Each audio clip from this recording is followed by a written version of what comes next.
This guy is nuts. Is he really making daily recordings of his possible divorce and releasing it as a podcast? They both cheated on each other. She's making six figures and still doesn't contribute to any joint endeavors financially. Why is she still with him? Why is he still with her? I can't wait for the next episode. This helped me be a better wife. So this is how men think. I hate my husband less now. I understand my wife more now. These are some of the listener comments to the Divorce Diaries podcast. All over the map, I know. These anonymous accounts of events should resonate with anyone that has been married, is married, or is preparing for marriage and helps couples avoid pitfalls as they might prepare for marriage. Entire seasons are released on Patreon weeks before anywhere else at Divorce Diaries Podcast Patreon page. Link in description. Now for today's episode. Validation, but there's definitely turbulence. My therapist told me today that I'm on the right track. Like I said, I had a connection that was formed and forming with a new person. Nothing really intimate or anything like that. It's just the feeling was there. Feeling that, I didn't expect to meet someone special. Again, I've come out of what people call red pill rage.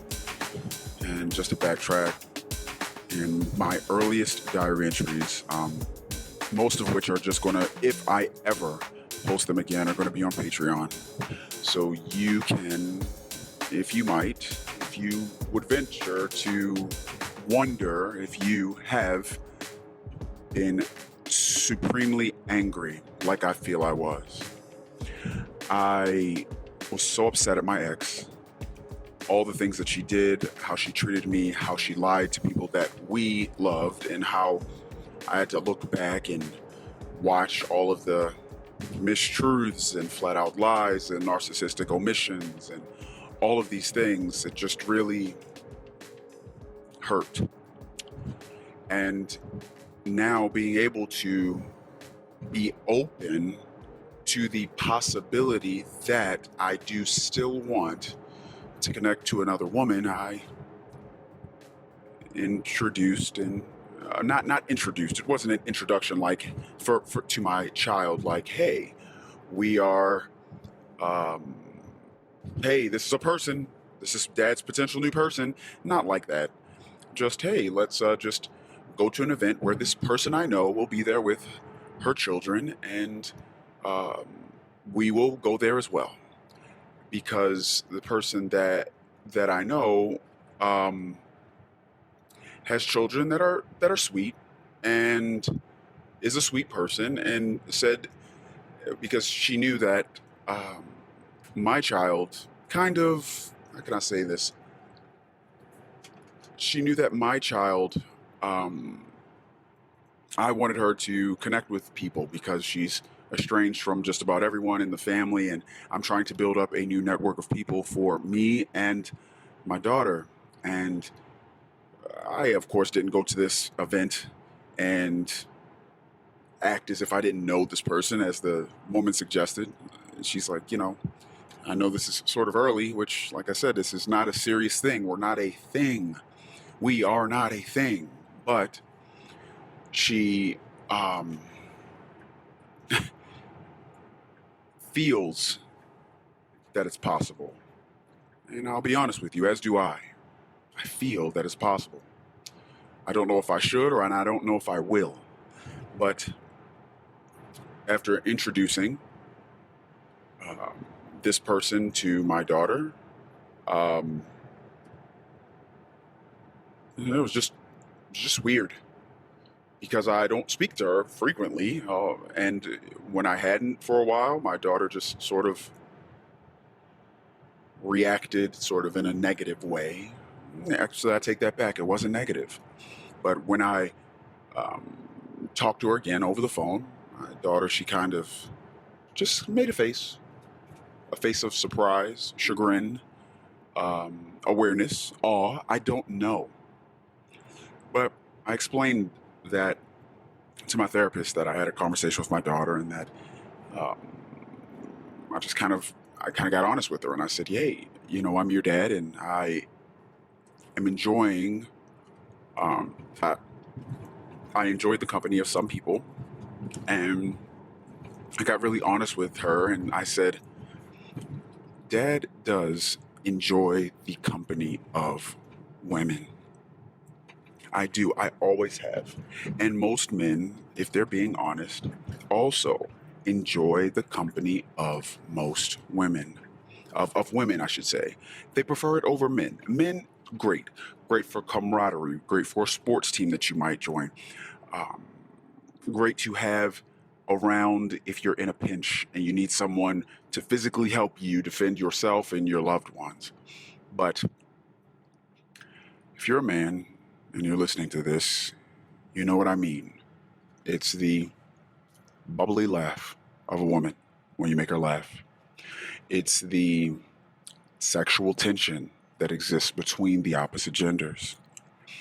It's the overt attraction or subliminal attraction that's between men and women as well. It's a dance that's delicate and it's fun and it's sweet and it's soft. And I like that. And it doesn't have to be sexual. I enjoyed speaking with my mom. I enjoyed speaking with my sibling and my female cousins. Like I said, nothing to do with attraction. But I had to educate my daughter on this fact. I had to let her know and educate her that, hey, it's something that you got to remember. Your dad is a man, and I enjoy the company of women. And admitting that out loud also to myself was also pretty interesting, because I'm just like, whoa. Oh, it felt bad. I felt bad with my daughter having a awkward sort of look on her face about this other person, and I'm trying to talk to her about her experience and what she's feeling, because the first time she made the sort of face, or not face, it wasn't a face, it just when her energy changed. I noticed it, but I let it go, and then I saw it a second time, and then on the third I started to address it directly with her. And my therapist said, talking with her and how you did it and what you decided to say, I think you did a good thing. And I need you to remember that you aren't here to stop or shield any of your children from any of the experiences that life will throw their way. Life will throw them many and frequent adversities. You have to help them get through it and deal and weather. And I'm like, wow.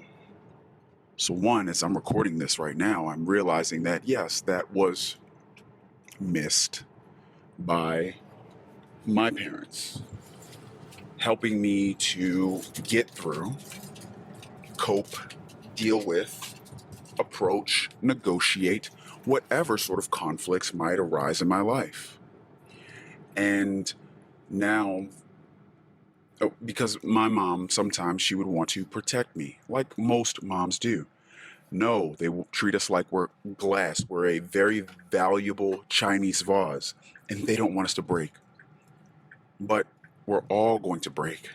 We're all going to shatter, and we're all going to be affected, and it's going to hurt.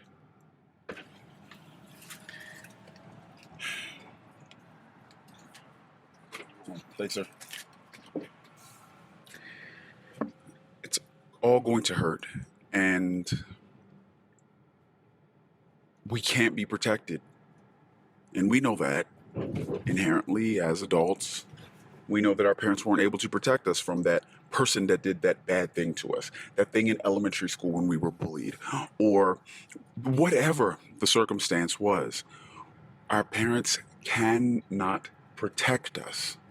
They can't. So now, looking back at everything and understanding and accepting that, from my therapist this morning, I said, I'm just helping her deal.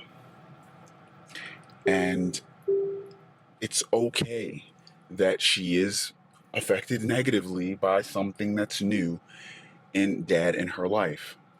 And I told my daughter that, I'm pretty sure this thing is new for everyone. I first apologized and told her that I am sorry that you feel this way. I'm sorry that this is awkward or whatever it is, because she's very young and she wasn't able to articulate fully what her feelings were, just that the person said something to her. And I think the person said, "Hey, isn't that a nice plant over there? Don't you think it's pretty? Or do you think that plant is pretty?" And that was the thing that she continued to recall the person said. And I said, "Okay, so basically she was trying to sort of make small talk with you, kind of." She's like, "Well, I mean, yeah." She's like, "But we weren't really talking about anything, and she just said that to me." And I said, "Okay, did you feel bad about that?" And she's like, "Well, no." And did you feel good about it? And she's like, "I don't think so." So I think with her not being able to articulate exactly what her feelings were, I think she maybe was just she was taken aback.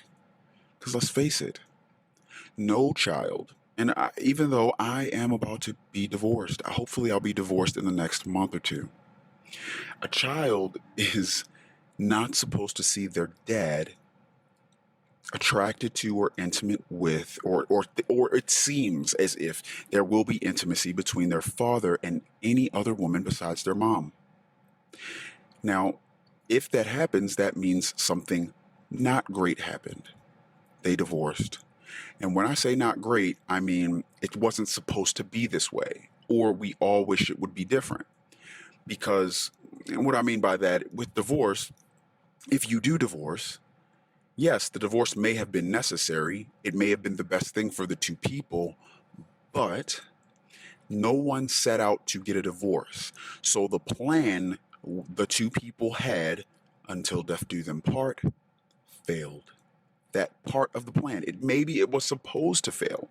We were supposed to go in different directions, supposed to be on different trajectories. This was supposed to happen. That's fine.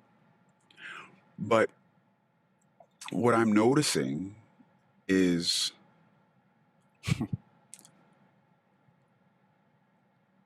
we're all going through something. My daughter is the most important person in the world to me. And she said she felt like a third wheel, which is an interesting perspective. And I said, "Well, honey, I thought you might feel that way because it's different. You can't just come and sit on this woman's lap like you would your mom." Granted, my daughter's old enough to not be sitting on laps, but you understand the euphemism. So, and I think of her children that are like, their mommy's not with their daddy anymore. That's weird. Me, I'm sitting next to my daughter, and I'm sitting across from a person that I am attracted to and is attracted to me as well. And my daughter probably can see and feel this. I can see and feel this. This is weird for me. I don't want her to see that, but at the same time, it's a transition that has to take place. I am getting a divorce. It is the best thing for me. So there's going to be negotiations, transitions, and some of them may not be smooth. They'll be bumpy because we'll be doing it for the first time. This woman may have been trying to endear herself to my daughter. She may have been looking for my daughter to endear herself to her. I don't know. We people all want to be liked, accepted, pursued, wanted, whatever it is. But there's just a big ball of emotion that I now understand I need to just continue to patiently help my daughter with in a compassionate way as she matures through life. Daddy is no longer with mommy. Oh, daddy's gonna talk to other ladies. Oh, and dad's going to want to talk to other ladies. It's just It's the craziest thing. It really is. It's the craziest thing. I don't recommend this. I don't want this for anyone. Every marriage that starts, I don't want it to. I want it to stop because of something natural, like death. I don't want marriages to stop and kids have to go through some adjustment. Life is already full of it.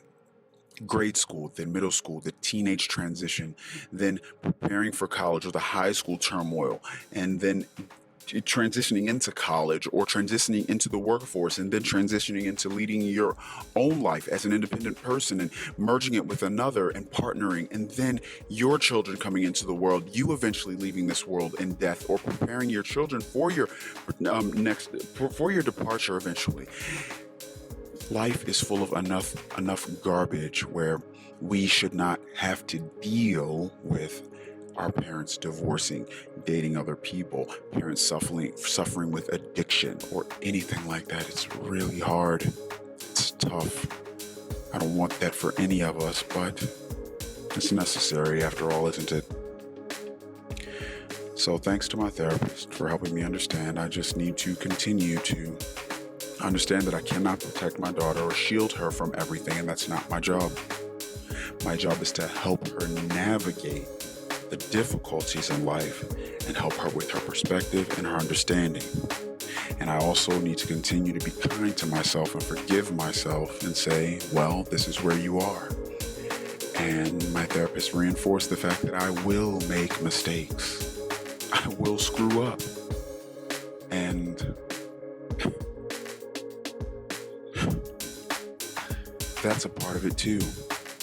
I will continue to do things where I need to apologize. It's a part of life and it will not stop.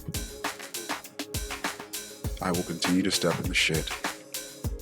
The only thing I can do is wipe it up, say that I'm sorry, and try not to do it again. There'll be more shit to step in, try to avoid it. Sometimes you can't. Sometimes you're focused on something else that was more important than the shit that you were about to step in. We do the best we can as husbands, as fathers, as people. That's all we can do. Peace. Wow. That was the Divorce Diaries podcast. The Daily Saga will continue tomorrow. The full season's episodes are on Patreon now. Subscribe for early access. Click the Patreon link in the description. Hopefully, these entries help our anonymous recorder as a form of his own personal therapy. That's his hope and his intention. Will these recordings of life's curveballs lead this family to the best resolution in the end? We'll keep listening. New episodes are released daily on all podcast players, but all episodes are available on Patreon at Divorce Diaries Podcast Patreon page. Until next time.